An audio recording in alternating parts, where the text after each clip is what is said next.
पहिलं बदलावं लागेल उसाचं, ही गोष्ट तुम्ही लक्षात घ्या. त्याशिवाय गत्यंतर नाहीये. मी माळेगाव कारखान्यामध्ये आम्हाला फार खास होती म्हणून आम्ही चेअरमन झालो तिथं, आणि त्याच्यामुळं तिथं सभासद पण झालो. आता पुढच्या वेळी नाही, सोमेश्वरला सभासद आणि चेअरमन पण होणार.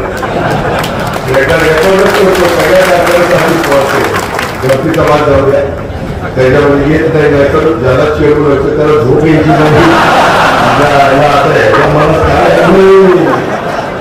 याला हक्काच्या वयात काय सुद्धा लागले, आम्ही कुठं जावं, कुठं बघावं.